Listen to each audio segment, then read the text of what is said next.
সবাইকে 20তম ক্লাসে স্বাগতম। তো আমরা বিগত ক্লাসগুলোতে যতগুলো ক্লাস দেখলাম সব ক্লাসে আমরা মোটামুটি HTML এর যে এলিমেন্টগুলো রয়েছে আমরা HTML এর এলিমেন্ট সবগুলো দেখে ফেলছি। তো আজকে আমরা HTML এলিমেন্টগুলো রিভিশন করব। মানে এতদিন পর্যন্ত যে HTML এর এলিমেন্টগুলো আমরা শিখলাম, তো এই এলিমেন্টগুলো আমরা একটু চোখ বুলাই নেব।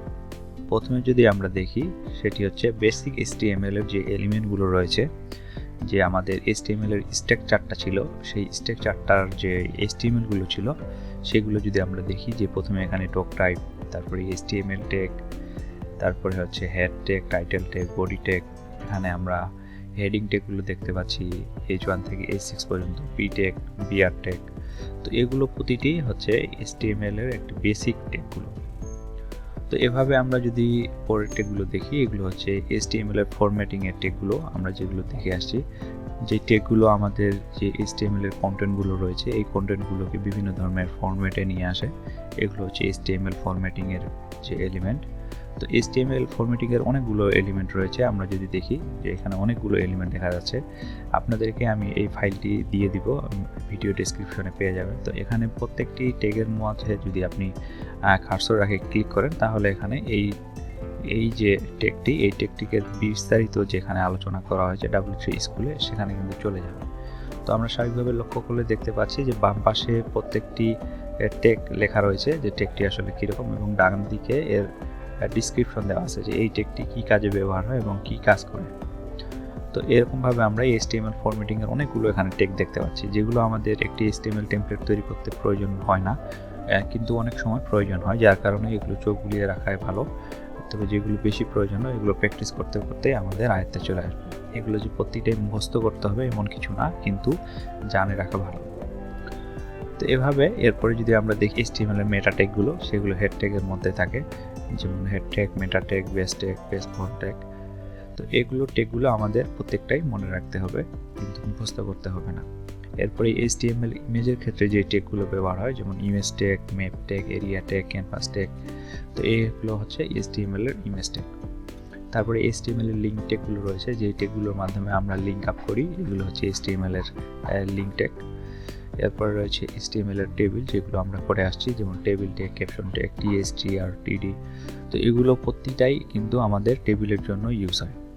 তো এইখানে আমি প্রতিটা স্ট্রাকচারগুলো আমি এইভাবে টেবিল আকারে দেখাচ্ছি, যে প্রত্যেকটা এলিমেন্ট কোনটা কি কাজ করে এবং কোনটার জন্য কি ব্যবহার হয়। যেমন এখানে HTML লিস্টের জন্য এগুলো ট্যাগ ব্যবহার হয়, এবং এগুলো হচ্ছে HTML টেবিলের জন্য এগুলো ট্যাগ ব্যবহার করা হয়। তো এগুলো আমি এখানে ছক আকারে দেখাচ্ছি, যেন সবার বুঝতে সুবিধা হয়, বা আমরা যখন HTML এলিমেন্টগুলো শেষ করব সেই ক্ষেত্রে আবার মনে রাখতে গেলে আমাদের প্রত্যেকটা ক্লাস চেক না করে আমরা যদি এই ক্লাসে বা এই ফাইলটা যদি ওপেন করে দেখি, সেই ক্ষেত্রে আমরা বুঝতে পারবো যে হ্যাঁ, HTML লিস্টের ক্ষেত্রে এই ট্যাগগুলো ইউজ হয়, এবং এই ট্যাগগুলো কোনটা কোন কাজে ইউজ হয় আমরা ডান দিকে ডিসক্রিপশনগুলো দেখতে পাচ্ছি।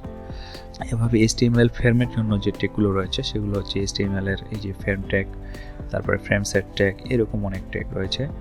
তো আমরা এই ট্যাগগুলো এইভাবে সাজিয়ে রাখছি যেন খুব সুন্দরভাবে সবার বুঝার আয়ত্তে আসে, এবং যখন যেই ট্যাগটি প্রয়োজন হবে, যেটার জন্য, যেমন অডিও ভিডিওর জন্য যেমন এই audio tag, source tag, track tag, video tag, এগুলো ইউজ করা হয়।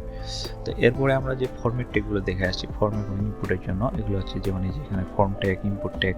তো এগুলো প্রতিটাই আমরা ভালোভাবে চোখ বুলাই নিব, যেন আমরা এগুলো HTML এলিমেন্টগুলো ভুলে না যাই। তো এরপরে আমাদের HTML এর যে স্টাইল এবং সিমেন্টিক এলিমেন্টসগুলো রয়েছে সেগুলো হচ্ছে এগুলো, যেমন আমরা যে শেষ ক্লাসে করে আসলাম। একটা হেডার সেকশনের জন্য আমরা হেডার ট্যাগ ইউজ করব, ফুটারের জন্য ফুটার ট্যাগ ইউজ করব, যে কোনো সেকশনের জন্য আমরা একটা সেকশন ট্যাগ ইউজ করব। তো এগুলো হচ্ছে এই ট্যাগগুলো। তো এই HTML এর যে এলিমেন্টগুলো আমি এখানে টেবিল আকারে দিয়েছি, এগুলো প্রতিটাই কিন্তু আমাদের যে একটি টেমপ্লেটে ইউজ হবে এমন কিন্তু না, কিন্তু আমাদের এগুলো মনে রাখতে হবে, মুখস্থ করতে হবে না। যত বেশি সম্ভব এগুলো নিয়ে আমরা প্র্যাকটিস করব, যত প্র্যাকটিস করব তত কিন্তু এই টেকগুলো মনে থাকবে। সো HTML ক্লাস আজকে থেকে এখানেই শেষ। আগামী ক্লাসে আমরা CSS শুরু করব। HTML এর যতগুলো এলিমেন্ট রয়েছে আমি এই টেবিলের মাধ্যমে সবগুলো এলিমেন্ট তুলে ধরছি, এবং বিগত ক্লাসগুলোতে যেগুলো বেসিক পর্যায় থেকে মোটামুটি ভালো পর্যায় পর্যন্ত যেগুলো HTML ট্যাগ বা এলিমেন্ট ইউজ করতে হয় এগুলো আমি খুব ভালোভাবে দেখিয়েছি। আপনারা যদি ভালোভাবে না বুঝতে পারেন তাহলে প্রতিটি ভিডিও 2-3 করে দেখবেন, এবং যেগুলো বুঝতে পারবেন না সেগুলো ভিডিও ডিসক্রিপশনে অবশ্যই কমেন্ট করে আমাকে জানাবেন যে এগুলো বুঝতে পারতেছি না, অথবা আমাদের যে গ্রুপটি রয়েছে ASO কাজ শিখির যে গ্রুপটি রয়েছে এই গ্রুপে আসে অবশ্যই পোস্ট করবেন, এবং কাজ করতে কারো যদি কোনো প্রবলেমে ফেস করেন তাহলে অবশ্যই গ্রুপে এসে পোস্ট করবেন এবং আমাদের এই ভিডিও ডিসক্রিপশনে এসে কমেন্ট করবেন। তো আজকে এ পর্যন্ত, আগামী ক্লাস দেখার আমন্ত্রণ জানিয়ে এখানে শেষ করছি। ধন্যবাদ।